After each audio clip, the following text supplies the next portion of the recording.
Good morning. Today we are going to solve free response question number 3 from the 2016 AP Physics 1 exam. Bo, please read the problem through part A double I. Flippin' physics.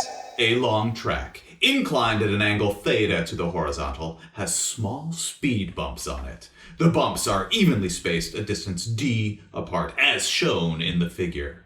The track is actually much longer than shown, with over 100 bumps. The cart of mass m is released from rest at the top of the track. A student notices that after reaching the 40th bump, the cart's average speed between successive bumps no longer increases, reaching a maximum value speed average. This means the time interval taken to move from one bump to the next becomes constant. Part A. Consider the cart's motion between bump 41 and bump 44. Part I. In the figure, sketch a graph of the cart's velocity v as a function of time from the moment it reaches bump 41 until the moment it reaches bump 44. Part double I. Over the same time interval, draw a dashed horizontal line at v equals v average. Label this line v average. Bo, I very much enjoyed that reading. Yeah, thanks. Sometimes these free response questions get a bit tedious. You gotta spice them up a bit. Yeah. No, that's not true. Sure. Billy, please answer everything Bo just read. Absolutely. We know the cart reaches a maximum speed value v sub avg down the incline. In the absence of bumps, the cart would have a constant acceleration down the incline. Let's define down the incline as the positive direction. Therefore, between bumps, the cart will have a constant positive acceleration down the incline. Let's call that the acceleration on the ramp between the bumps, a sub ramp. A constant positive acceleration on the velocity as a function of time graph is a straight line with a positive slope. When the cart is going over a bump, the cart must have a large acceleration up the incline or opposite the direction the cart is moving, therefore the acceleration will be negative. Let's call that acceleration on a bump or a sub bump. Mr. P, can we assume this negative acceleration caused by each bump is constant? Yes, Billy, that is a reasonable assumption. Good.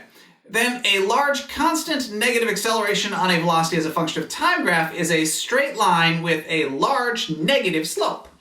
Therefore, as the cart goes over each bump, there will be a straight line with a large negative slope, and as the cart goes between each bump, there will be a straight line with a positive slope of smaller magnitude. Oh, and let's add a dotted horizontal line in the middle of the velocity graph and label it velocity average. It's probably good to point out that because the average velocity between each bump is the same, then the minimum and maximum velocities for each bump should also be the same. Yeah, basically the motion is the same between each bump. Right. Thank you, Billy. And now some notes about grading.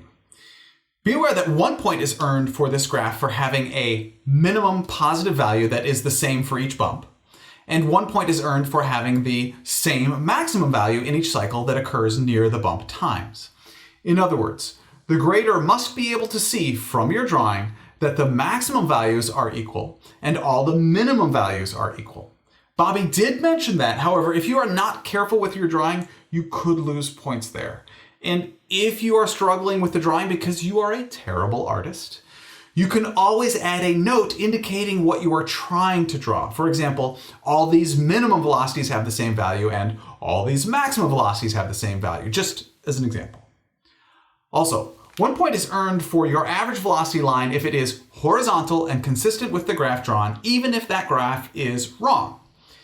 In other words, even if you got the other parts of the drawing completely wrong, you can still earn a point for drawing an average velocity line which is horizontal and consistent with whatever incorrect graph you drew. I cannot stress this enough. Answer every question, even if you think every other part of your answer is completely wrong. Okay, moving on. Bobby, please read and answer part B. Okay, part B. Suppose the distance between the bumps is increased, but everything else stays the same. Is the maximum speed of the cart now greater than, less than, or is the same as it was with the bumps closer together? Briefly explain your reasoning. Alright, so The only thing which has changed is the distance d between the bumps, which is the distance where the cart accelerates. The magnitude of both the acceleration between the bumps on the ramp and the acceleration at the bumps are not changed.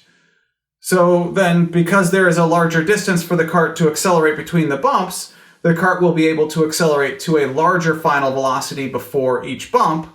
Therefore, the average maximum speed of the cart will now be greater than it was before. So the answer is greater than. Thank you, Bobby. I have more to say about grading. According to the scoring guideline, no points are earned if the correct answer is selected, but the explanation is completely incorrect or there is no explanation. In other words, when they ask you to briefly explain your reasoning, they mean it. This is why I do not give any points for a correct answer with an incorrect solution or no solution at all, because the solution or explanation shows you understand what you are doing. However, the answer is just the answer. He means it. Trust me, I know. I do too. Bo, please read and answer part C. Part C. With the bumps returned to the original spacing, the track is tilted to a greater ramp angle theta. Is the maximum speed of the cart greater than, less than, or the same as it was when the ramp angle was smaller? Briefly explain your reasoning.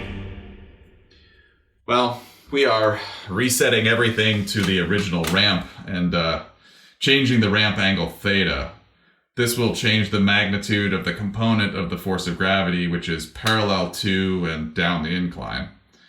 Because the angle is increased, the force of gravity parallel will be increased, which will increase the acceleration between the bumps, which will lead to a larger final velocity before each bump.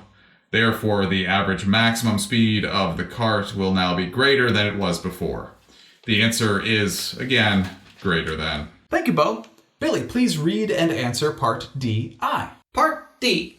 Before deriving an equation for a quantity such as speed average, it can be useful to come up with an equation that is intuitively expected to be true. That way, the derivation can be checked later to see if it makes sense physically. A student comes up with the following equation for the cart's maximum average speed. Average speed equals c times the quantity mass times acceleration due to gravity times sine of the ramp angle all over d, the distance between the bumps, where c is a positive constant. Part I. To test the equation, the student rolls a cart down the long track with speed bumps many times in front of a motion detector. The student varies the mass m of the cart with each trial but keeps everything else the same. The graph shown is the student's plot of the data for speed average as a function of mass. Are these data consistent with the student's equation? Briefly explain your reasoning. Okay. The equation provided by the student predicts that as the mass of the cart approaches zero, the average speed of the cart would approach zero. However, a best fit line of the data has a y-intercept of roughly 1, which is definitely not zero, so the answer is definitely no. These data are not consistent with the student's predicted equation. Also, the student's equation predicts that increasing the mass of the cart by a factor of 2 should increase the average speed by a factor of 2. The average speed at 1 kilogram is roughly 1.5 meters per second. The average speed at 2 kilograms should then be roughly 3 meters per second. However, it is only roughly 2.1 meters per second, so no is the answer. Realize either one of your answers would be sufficient to answer the question. You actually do not need both answers. Bobby, please read and answer the last part, part D-I. Part D-I. Another student suggests that whether or not the data above are consistent with the equation could be incorrect for other reasons. Does the equation make physical sense? Briefly explain your reasoning. Well, the equation predicts that as the distance between the bumps increases, the average speed should decrease. But I already explained in part B that the reverse is true. As d increases, the average speed also increases. So the answer is no, the equation does not make physical sense. Thank you, Bobby. One last thing about grading. According to the scoring guidelines, if yes is selected, 1 point out of 2 can be earned for indicating that an increase in the angle increases average speed. In other words, if you get the answer wrong, you can still earn a point for correctly arguing that the average speed increases with increasing ramp angle, which reiterates my point that even if you think you are wrong, answer every single question, because you can have the wrong answer and still earn points with a correct explanation of that incorrect answer.